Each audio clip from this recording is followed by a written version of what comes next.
C73 Raka dan Divya. Hari Minggu telah tiba. Hari ini Raka tidak memiliki jadwal pemeriksaan. Ia berulang kali mengirim pesan kepada Arkana. Namun, tidak satu pesan Raka dibalas oleh Arkana. Kecuali email. Karena semenjak Arkana sekolah di Inggris, ia lebih fokus belajar daripada main ponsel. Raka keluar kamar. Dengan memakai sweater hitam dan juga celana hitam. Sepatu putih bertali. Ia berjalan ke arah meja makan. Di sana ada Azizah yang sedang menata sarapan. Kak, pagi ma, sapa Raka. Sembari mengecup pipi Azizah. Pagi sayang. Wah wangi sekali. Mau kemana? Tanya Azizah sembari melirik ke arah Raka. Mau jalan-jalan sama Divya ma. Hari ini ada acara pameran Divya ma. Mama mau ikut. Biar pergi sama kita. Tukas Raka. Yang duduk di kursinya. Boleh juga. Kebetulan sekali papa sudah berangkat tadi pagi ke Korea untuk acara peresmian kontrak baru. Ujar Azizah. Lalu meletakkan roti di atas piring Raka. Mama sarapan dulu. Setelah itu ganti baju. Nanti Raka wa Divya dulu. Iya sayang. Mereka pun melanjutkan sarapan pagi. Sementara itu, ada Birani yang sedang berdendang di dapur sembari membersihkan dapur. Sia-sia ku pertaruhkan harta, jiwa, dan raga. Namun pada akhirnya aku yang kecewa. Pada akhirnya ku terluka. Ku tak kuasa menanggung beban derita cinta menyiksa. Laksana diriku sedang mengejar badai. Laksana, ku mengejar badai. Kau halalkan segala cara, demi kepuasan duniamu. Dari arah meja makan, Raka terkejut. Mendengar nyanyian Rani. Ma, Birani nyanyi. Tanya Raka. Iya. Hehehe. Azizah hanya tertawa kecil. Saat mendengar Rani semakin berdendang ria di dapur. Sepertinya Birani sedang bahagia ma. Bahagia apanya? Lagunya sedih gitu, timpal Azizah yang tertawa geli. Setelah selesai sarapan, Azizah pun berjalan ke arah kamar untuk ganti baju. Sekitar 20 menit. Ia keluar lagi dari kamar. Lalu menuju dapur. Ran, aku pergi dulu. Temani Raka. Kamu di rumah saja. Kalau mau pergi belanja, semua pintu dikunci ya. Uang belanja ada di lemari itu. Iyanya. Hati-hatinya. Iya Ran. Azizah pun segera pergi meninggalkan Rani di dapur. Sementara Raka sudah menunggunya di mobil. Asteris asteris asteris. Azizah dan Raka tiba di tempat pameran. Hari ini Divya pergi bersama dengan Miranti.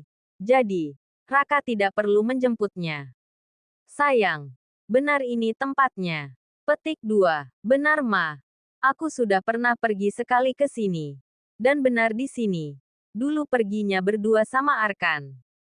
Nah, mama baru ingat. Selama ini kamu ada hubungi adikmu enggak Raka? Ada ma. Tapi Arkana jarang balas. Paling lewat email aja. Tukas Raka. Mereka berdua berjalan ke arah pintu masuk ke dalam gedung. Begitu tiba di dalam ruangan, Raka melihat Divya yang melambaikan tangan ke arahnya. Assalamualaikum tante, sapa Divya. Sembari mencium punggung tangan Azizah.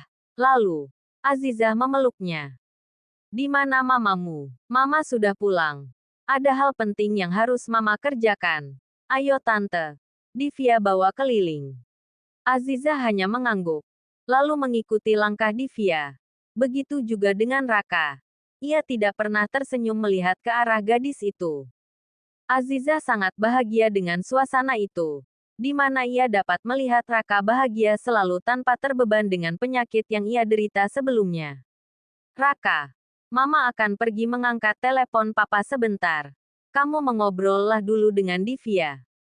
Baik ma. Azizah pun pergi meninggalkan mereka berdua. Divya membawa Raka ke mejanya. Lalu ia memperlihatkan lukisan dua orang yang mengenakan baju pengantin. Divya peralatan melukis ini terlihat baru. Apa kamu membelinya yang baru? Tanya Raka. Saat melihat alat lukis milik Divya yang ada di atas meja. Tidak. Ini hadiah ulang tahun. Setiap tahun aku akan mendapatkan hadiah ini. Aku juga tidak tahu siapa pengirim ini. Hadiah ini sudah dikirim selama 3 tahun belakangan ini, pungkas Divya, dengan tersenyum ke arah Raka. Seketika Raka teringat akan sesuatu. Namun ia menepis rasa curiga yang sempat terlintas di pikirannya. Sangat bagus alat tulis ini. Aku yakin orang yang mengirim ini pasti orang yang sangat sayang padamu. Karena alat tulis ini edisi terbatas hanya ada setahun 2 kotak. Dan kamu mendapatkan setiap tahun 1 kotak, tukas Raka. Divya menaikkan alisnya. Dia memang suka melukis namun ia tidak tahu jika alat tulis itu sangat mahal dan langka. Ayo kita lihat lukisan yang lain. Hari ini seniorku juga datang. Ajak Divya. Raka pun menurut saja kemana dibawa pergi oleh kekasihnya itu. Asteris. Satria baru saja kembali dari kerjaannya. Dan kini sudah pukul 23.14. Karena membawa kunci cadangan, Satria pun tidak mengganggu tidur orang rumah. Ceklek, sayang kamu sudah pulang. Suara itu mengejutkan Satria. Bagaimana tidak? Yang Satria tahu. Semua orang seharusnya sudah tidur. Tapi Azizah malah menunggu Satria di ruang tamu. Kenapa belum tidur sayang? Azizah mengambil tas di tangan Satria.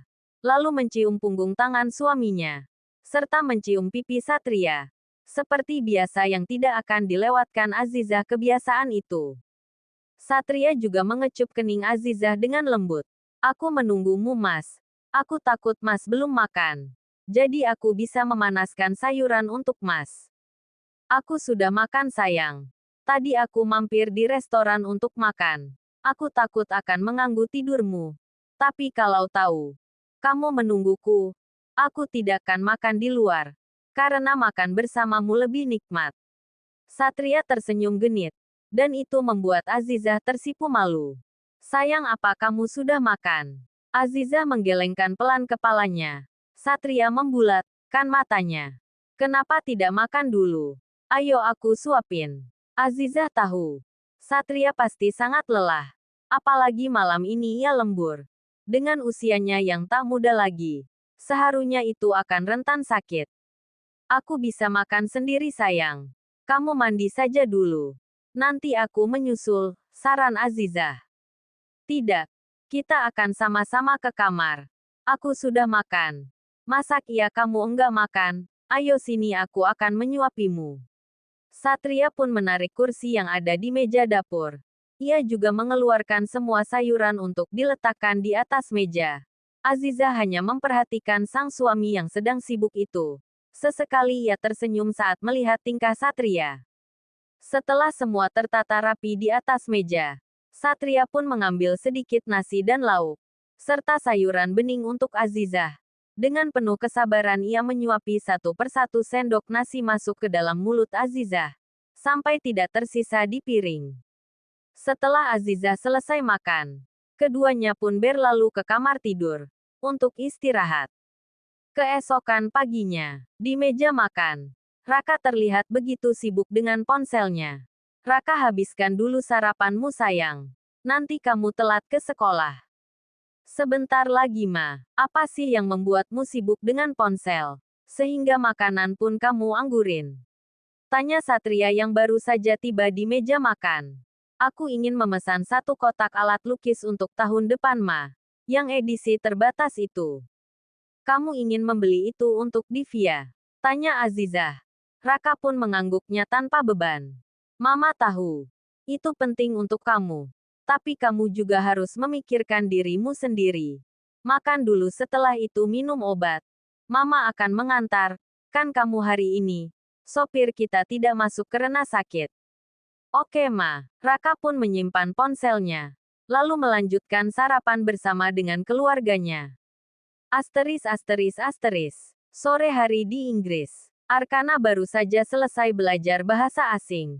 Kini ia telah menguasai beberapa bahasa asing. Tuan Arkana, apa ada yang bisa saya bantu? Seru Edward asisten Albert yang diperintahkan untuk menjaga Arkana. Tidak ada. Jam berapa latihan menembak dan berkuda? Apakah masih ada waktu untuk aku belajar melukis? Tanya Arkana. Saya sudah menghubungi pelatih Anda.